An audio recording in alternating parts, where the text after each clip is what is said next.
લોકસભા ચૂંટણીનું ત્રીજા ચરણનું મતદાન ગુજરાતમાં પણ છે. ત્યારે બહુચર્ચિત એવી રાજકોટ લોકસભા બેઠક પર ભારતીય જનતા પાર્ટીના ઉમેદવાર પરસોત્તમ રૂપાલા અને કોંગ્રેસમાંથી પરેશ ધાનાણી ચૂંટણી લડી રહ્યા છે. મુંબઈ સમાચારના પ્રતિનિધિ મિલન ત્રિવેદીએ સૌરાષ્ટ્ર ભારતીય જનતા પાર્ટીના પ્રવક્તા રાજુ ધ્રુવ સાથે કેટલાક મુદ્દાઓ ઉપર વાત કરી. ખાસ કરીને ક્ષત્રિય સમાજનું આંદોલન અને બીજા અન્ય કેટલાક તલસ્પર્શી મુદ્દાઓ પર શું કહે છે ભારતીય જનતા પાર્ટીના સૌરાષ્ટ્ર ઝોનના પ્રવક્તા. આવો સાંભળીએ આ વિશેષ મુલાકાત. નમસ્કાર, હું છું મિલન ત્રિવેદી. મુંબઈ સમાચારના ડિજિટલ માધ્યમથી આપની સાથે જોડાયો છું. મારી સાથે છે સૌરાષ્ટ્રના પ્રવક્તા રાજુ ધ્રુવ. અત્યારે પ્રવાસ એમનો ચાલુ છે. પ્રવાસ દરમિયાન જ એમને આપણે પકડી લીધા છે. અને રાજુભાઈ, પહેલાં તો સ્વાગત છે મુંબઈ સમાચારમાં આપનું. ચલો, આભાર. હવે મારે ખાસ તો એ અત્યારે જે માહોલ છે, છેલ્લા દિવસો છે, હવે 5-6 દિવસ બાકી છે, ત્યારે ચૂંટણી પ્રચાર ભારતીય જનતા પક્ષનો કેવો છે? મિલનભાઈ, આજે મુંબઈ સમાચાર ગુજરાતી ભાષાનું ગૌરવ, ગુજરાતી ભાષાની અસ્મિતાને ઉજાગર કરનાર, મુંબઈ મહારાષ્ટ્રમાં પ્રકાશિત થતું અને ગુજરાતી ભાષાનું અગ્રગણ્ય તો છે સૌથી પ્રાચીન, સૌથી જૂનું અને મને લાગે છે સિનિયર મોસ્ટ અખબાર એવું મુંબઈ સમાચાર. મિલનભાઈ, આપ અને તંત્રી શ્રી નિલેશભાઈ અને એમના માલિકોને હું અભિનંદન આપું છું. આજે ગુજરાત સ્થાપના દિવસ છે. આજે ગુજરાતી ભાષા, ગુજરાતી પ્રજાને એક ગરિમા મળી, એક ઓળખ મળી 1960માં. આજે 64મું વર્ષ. ત્યારે અમે કહી શકીએ કે પ્રજા પસાર થતી હોય ત્યારે પ્રજાને એક યાદ કરાવીએ કે આ ગૌરવવંતા ગુજરાત માટે કેટલા લોકોએ આહુતિ આપી છે. અને આજે મુંબઈ સમાચાર જેવા એમ કહી શકીએ કે ગુજરાતી ભાષાના પ્રાણ સમાન, ગુજરાતી ભાષાને જીવંત રાખનાર અખબારની સાથે વાત કરતા હું અત્યંત હર્ષની લાગણી અનુભવું છું. કેમ કે ગુજરાતી ભાષાને મુંબઈ સમાચાર જીવે છે. મુંબઈ સમાચારના શ્વાસે શ્વાસમાં ગુજરાતી ભાષા છે, ગુજરાતી પ્રજા છે અને ગુજરાતનું ગૌરવ છે. આવી પ્રજાને આજે હું એમ કહી શકું કે નરસિંહ મહેતા, કવિ નર્મદ, ઝવેરચંદ મેઘાણી, ઉમાશંકર જોશી, કમા મુનશી, આવા મહાન આત્માઓ, મહાન કવિઓ, સાહિત્યકારો, એ સૌને જો કોઈ પ્લેટફોર્મ આપ્યો, મંચ આપ્યો તો એ ગુજરાતનું આમ કહી શકીએ હૃદય સમાન મુંબઈ સમાચાર. આજે મુંબઈ સમાચારની સાથે વાત કરતાં હું સ્પષ્ટપણે કહીશ, વડાપ્રધાન નરેન્દ્રભાઈ મોદીના નેતૃત્વમાં સમગ્ર વિશ્વની પ્રજાને ભરોસો છે. સમગ્ર વિશ્વ આ નેતા પ્રત્યે સર્વાધિક આદરની લાગણી સાથે જોવે છે.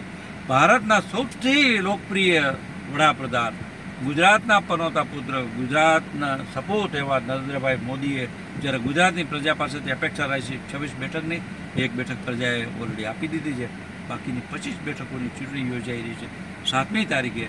ત્યારે આજે આપણે સૌરાષ્ટ્રમાં પ્રવાસ કરી રહી. સૌરાષ્ટ્રની સાથે 7 બેઠકો, સૌરાષ્ટ્રની સાણી સમજુ કદરદાર પ્રજા કે જેને વડાપ્રધાન નરેન્દ્રભાઈ મોદીએ ગુજરાતની પહેલી રાજકોટને આપી.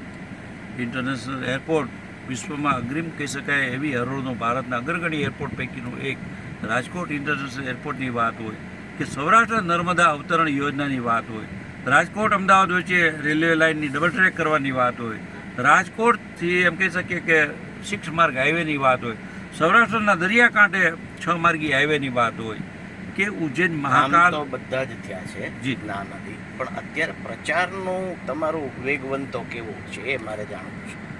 મિલનભાઈ, અમે 2 મહિના પહેલાં અમારા ચૂંટણીના મધ્યસ્થ કાર્યાલય ખોલી નાખેલા.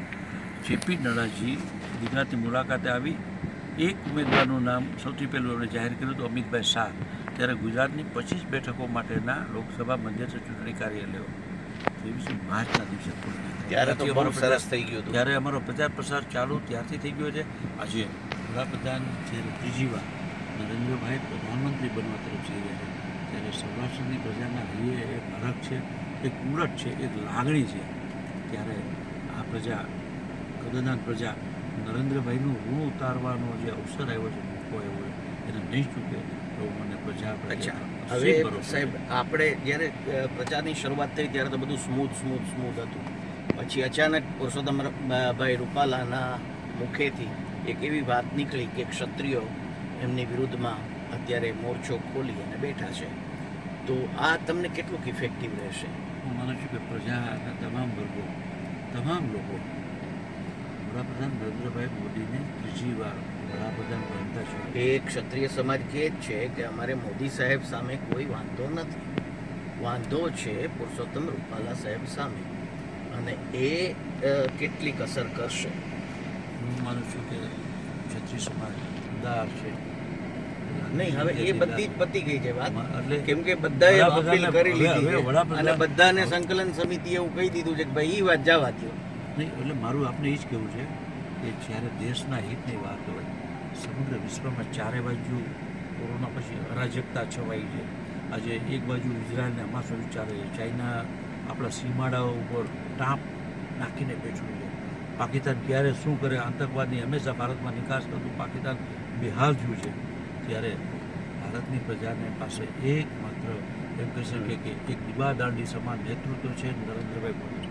નરેન્દ્રભાઈ ત્રીજી વાર જ્યારે વડાપ્રધાન બનતા હોય ત્યારે હું માનું છું કે સૌરાષ્ટ્રના પ્રજાના તમામ વર્ગો, સમાજના તમામ વર્ગો એક અવાજે નરેન્દ્ર મોદી ત્રીજી વાર વડાપ્રધાન બને એ માટે હું માનું છું તમારી ઈચ્છા સંકલ્પ હોય બને છે. સાહેબ, તમારી ઈચ્છા હોય, પણ એવું થતું નથી. બીજું એક આંદોલનની પેટર્ન, રાજુભાઈ તમે તો વર્ષોથી સંઘ સાથે જોડાયેલા છો, તો તમને ક્યાંક એવું લાગે છે કે આંદોલનની પેટર્ન છે એ સંઘની પેટર્ન પ્રમાણે ચાલે છે? એક આપને કહું કે આંદોલનમાં જે લોકો છે એમને એ પણ નરેન્દ્રભાઈ માટે મારો પ્રશ્ન ના, એ છે હું સંઘની જ કહું- પેટર્ન. નહીં, હું આમાં કોઈ પેટર્ન હોતી નથી. નહીં, જો તમે ક્યાંય કહો, કોઈ એક આપણે એમની- રથયાત્રાની શરૂઆત તમે કરો. એમની નારાજગી હતી. રથયાત્રા જે તમે કાઢેલી સોમનાથથી લાલકૃષ્ણ અડવાણીજીએ, એનો બહુ બહોળો પ્રતિસાદ મળેલો.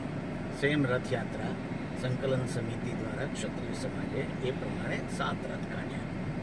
બીજું, તમારી જેમ કમિટી હોય છે કે એક સોસાયટી લેવલે 3 મેમ્બર, પછી પેજ પ્રમુખની ઉપર શક્તિ મંડળને, એ જે તમારી આખી પિરામિડ સિસ્ટમ છે, એ સિસ્ટમથી અત્યારે દરેક ગામ, તાલુકા, શહેર એ પ્રમાણેની એ લોકોએ પણ કમિટી બનાવી છે.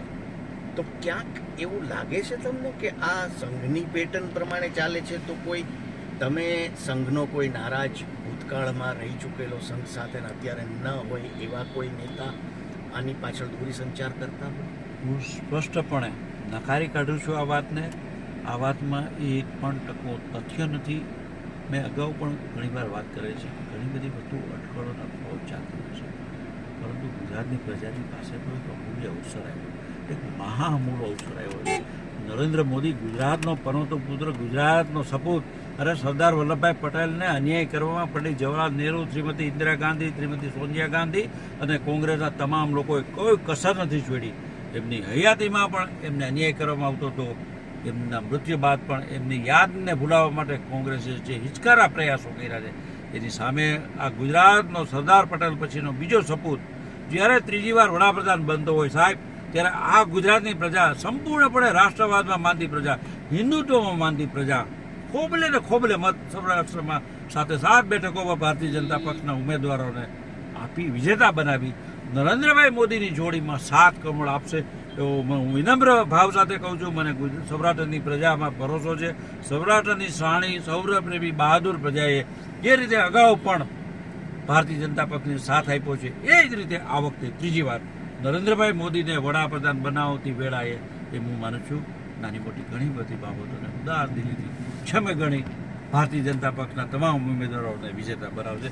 અને વડાપ્રધાન નરેન્દ્રભાઈ મોદી જ્યારે સૌરાષ્ટ્રની મુલાકાતે આવતો હોય, ત્યારે રાજકોટમાં જેમણે પોતાની સંસદીય કારકિર્દીનું પેલી શરૂઆત કરી, નરેન્દ્રભાઈ મોદીને વડાપ્રધાન બનાવતી વેળાએ એ હું માનું છું નાની મોટી ઘણી બધી બાબતોને ઉદાર દિલીથી છમે ગણી ભારતીય જનતા પક્ષના તમામ ઉમેદવારોને વિજેતા બનાવશે. અને વડાપ્રધાન નરેન્દ્રભાઈ મોદી જ્યારે સૌરાષ્ટ્રની મુલાકાતે આવતો હોય, ત્યારે રાજકોટમાં જેમણે પોતાની સંસદીય કારકિર્દીનું પેલી શરૂઆત કરી, એક પેટા ચૂંટણીથી વિધાનસભ્ય તરીકે, આવા નરેન્દ્રભાઈ મોદીના હૈયે દિલમાં રાજકોટ વસ્યું છે. રાજકોટવાસીઓના બરાબર છે. રાજકોટનો પ્રશ્ન જ નથી રાજુભાઈ, રાજકોટનો પ્રશ્ન નથી. મારો પ્રશ્ન એ છે કે સંઘની પેટર્ન પ્રમાણે અત્યારે વિશ્લેષકો કહે છે એ પ્રમાણે કે આ એ પેટર્ન પ્રમાણેનું યુદ્ધ એ લોકો લડી રહ્યા છે શાંતિથી, કોઈ ઉગ્રતા હજી સુધી કોઈના ઓલામાં આવી નથી, કોઈ સેન્ટરમાં આવી નથી. હા, વિરોધ થાય છે, પણ એમાં પણ ક્યાંય મારકૂટ કે તોડફોડ કે એવું કાંઈ થયું નથી. ક્ષત્રિય સમાજ શાંતિથી આ ચલાવે છે. આ એક સંઘની પેટર્ન છે એવું લોકો કહે છે. તો તમે એવું વિશ્લેષણ ક્યાંય ભાજપ લેવલે કરેલું છે? નહીં, કદાપી પણ નહીં. એટલા માટે કે સંઘની પેટર્ન નથી. બીજી એક વાત છે કે નરેન્દ્રભાઈની જે સ્વીકૃતિ છે વિશ્વમાં તો છે, ભારતમાં આપ જો કે નરેન્દ્રભાઈ મોદી સૌરાષ્ટ્ર માટે પ્રજાના હૃદયમાં એક ઉત્સુકતા કે અમારા નરેન્દ્રભાઈ હું એમ કહું ત્યારે હું છું કે એ માનું તો છું. આવશે, હા, મોદી સાહેબ આવશે. એમાં આપ કહો છો એ પ્રમાણે બરાબર છે. આ વખતે 400 પાર આવી એક ગણતરી છે, પણ તમને એવું લાગે છે કે 400નો એ મેજિક આંક આસાનીથી પાર થઈ જશે? 100%. અમે કરેલા કામો આજે તમે આપજો કે સાહેબ, આ કામો પરથી મને રાજુભાઈ વચ્ચે તમને ડિસ્ટર્બ કરું, કામ પરથી યાદ આવ્યું કે તમે આ કામોને લઈ અને જ્યારે ઇલેક્શનના મુદ્દાઓ હોવા જોઈએ એની જગ્યાએ અત્યારે ઇલેક્શનના મુદ્દાઓ ફરી ગયા છે સંપૂર્ણ રીતે. છાપામાં દરેક પક્ષો છે એ એકબીજા ઉપર આક્ષેપ કરી રહ્યો છે. એમાં ક્યાંય વિકાસની વાત નથી આવતી, ક્યાંય ગરીબીની વાત નથી આવતી, ક્યાંય બેરોજગારી નથી આવતી, ક્યાંય સાયન્સ ટેકનોલોજી નથી આવતું, ક્યાંય ઇન્ફ્રાસ્ટ્રક્ચર નથી આવતું, ક્યાંય ડેવલપમેન્ટ નથી આવતું. આ બધા જ મુદ્દાઓ કોઈ પણ જગ્યાએ આવતા નથી. માત્ર ક્ષત્રિય આંદોલન, માત્ર હિન્દુ મુસ્લિમની વાત, માત્ર ફલાણા આ બોયલા, ટીકણા આ બોયલા, આણે માફી માંગવી જોઈએ. આ પેટર્ન લોકોમાં તમને એવું લાગે છે કે આ બે મતદાન જે 2 તબક્કાના છે એમાં ઓછું થવાનું કારણ ક્યાંક આ પણ હોઈ શકે કે લોકો હવે આવી બધી વાતોથી કંટાળીને દૂર ભાગી જાય છે. તો આ 3જા તબક્કાનું જે મતદાન શરૂ થશે 7 તારીખે, એમાં કંઈક જુદું કરવું જોઈએ. હવે લોકો શાંતિ ઝંખે છે, તો એવું કંઈક વાત ઉપર લઈ જવા જોઈએ એવું નથી લાગતું? લોકો શાંતિ ઝંખે છે. આપની વાત સાથે હું સહમત એટલા માટે છું. ગુજરાતની એક પેઢીએ હુલડો નથી જોયા, કરફ્યુ શું છે એમને ખબર નથી. આજે આપ જો કે ગ્રામ્ય અર્થતંત્ર સુધર્યું છે. ગામડામાં ભારતીય જનતા પક્ષની સરકારોએ લાખો ચેકડેમ બનાવ્યા. નર્મદાના પાણી પાઇપલાઇન માત્ર સુરતના ગામે ગામ પહોંચ્યા. પાણીની સમસ્યા ભૂતકાળ બની ગઈ. પ્રજાને એ પોતાની ડેલી પાસે 2-3 ખાડા કરતા ને પાણી ઉલેચતા. મુદ્દા બદલાશે કે નહીં? મુદ્દા એક આપને કહું, અમારા વડાપ્રધાન નરેન્દ્રભાઈ મોદી જો, અમારા રાષ્ટ્રીય અધ્યક્ષ JP નડ્ડાજી જો, કેન્દ્રીય ગૃહમંત્રી અમિતભાઈ શાહ જો, અમારા મુખ્યમંત્રી ભૂપેન્દ્રભાઈ પટેલ જો, પ્રદેશ અધ્યક્ષ CR પાટીલ સાહેબ જો, તમામના વક્તવ્યમાં વિકાસની વાત આવે છે, લોક કલ્યાણની જ વાત. અમે વિકાસને પકડી રાખ્યો છે અને વિકાસનો મંત્ર જ અમે આપ્યો એટલા માટે કે એ પહેલાં તો બાકીના મુદ્દાઓ પર કોંગ્રેસ રાજ કરતી, ભાગલા પાડો અને રાજ કરો. પહેલી વાર જ એવું બન્યું છે કે વડાપ્રધાન નરેન્દ્રભાઈ મોદીના ભારતીય જનતા પક્ષ એવું કહે છે કે ભાગલા પાડો ને રાજ કરો. આજે અમે ભારતીય જનતા પક્ષ કહે છે, કોંગ્રેસ એવું કહે છે, કોંગ્રેસ આપ કહે છે કે આ કહે છે. એકબીજા ઉપર આક્ષેપ પ્રત્યાક્ષેપ બહુ થાય છે સાહેબ.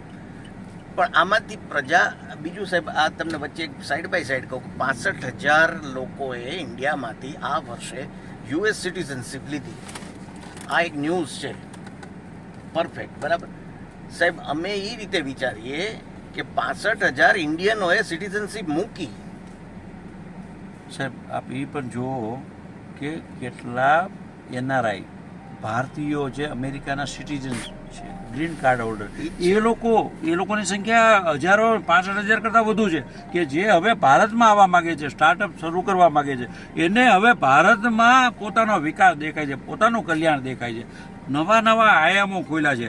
આજે ભારત પ્રાચીન સાંસ્કૃતિક વિરાસતની વાત હોય, નરેન્દ્રભાઈ ટેકનોલોજી, ઇસરોની વાત હોય, સાયન્સની વાત હોય, અને બીજું રોજગારીની. આજે અમારા હમણાં જ આજના છાપાઓ જો આપના મુંબઈ સમાચારમાં પણ છે, 10 લાખ કરતાં વધુ લોકોને રોજગારી મળવાની છે એવું આજે અમિતભાઈ શાહના વક્તવ્યમાં છે ગઈકાલ અમદાવાદમાં. અમારી પાસે વિકાસનો મંત્ર છે સાહેબ, અને અમે એપ્રુવડ, અમે પુરાવાર કર્યું છે. અમને ગ્રામ પંચાયતથી લઈને લોકસભા સુધી પ્રજા વારંવાર ક્યારે મત આપતી હોય. પ્રજા આજે જો કોંગ્રેસને જો એમ કહી શકીએ સાઈડમાં ધકેલી દેતી હોય, કોંગ્રેસની વાતોમાં એમને ભરોસો નથી. કોંગ્રેસે ભ્રષ્ટાચાર સિવાય કાંઈ નથી કર્યું, સમાજોને સામસામા મૂકવા સિવાય કાંઈ નથી કર્યું. અરે જમ્મુ કાશ્મીરનો પ્રશ્ન જો, કોંગ્રેસને કોણ રોકતું હતું સાહેબ? સંપૂર્ણ બહુમતી સાથે એમની સરકારો હતી. 17 વર્ષ નહેરુ રહ્યા, 17 વર્ષ 18 વર્ષ ઇન્દિરા ગાંધી રહ્યા. અરે 400 ને 15 સીટો લઈને શ્રીમાન રાજીવ ગાંધી વડાપ્રધાન બન્યા. આટલી બહુમતી તો એક પણ પ્રજાએ કોઈને નથી આપી. ત્યારે હું માનું છું કે કોંગ્રેસે જમ્મુ કાશ્મીરમાં આપ જો કેટલા આપણા નિર્દોષ નાગરિકો અને સૈનિકો હજારોની સંખ્યામાં અખાડે અવસાનભાઈમાં. અરે મુંબઈમાં ને ચારે બાજુ બોમ્બ બ્લાસ્ટ થતા હતા. પાકિસ્તાન એક નાનકડો દેશ ભારતને અશાંતિમાં હોમી દેતો હતો, અને એક મજબૂત પ્રમાણિક પારદર્શી શાસક જ્યારે દેશનો વડાપ્રધાન બને, આજે પાકિસ્તાનની શું હાલત છે આપ જોઈ જુઓ. એક પ્રમાણિક શાસક, એક બહાદુર શૌર્યવાન એટલે શાસક. આ વખતે ફરીથી 400 પાર, આ હકીકત છે. 100% સાહેબ. આપણી સાથે રાજુભાઈ જોડાયા, અને ખરેખર બહુ ઉમદા વ્યક્તિત્વ છે એમનું, અને તલસ્પર્શી અભ્યાસ કરી અને કાયમ વાત કરતા હોય છે. રાજુભાઈ, બીજા આવા ઘણા મુદ્દાઓ ઉપર આપણે વાત કરીશું. ફરી આપનો પ્રવાસ આપ કન્ટિન્યુ રાખશો, અમે આગળ આપને વિદાય આપી અને પછી અમે અમારા ડેસ્ટિનેશન ઉપર નીકળશું. Thank you very much. આભાર, ખૂબ ખૂબ આભાર મિલનભાઈ.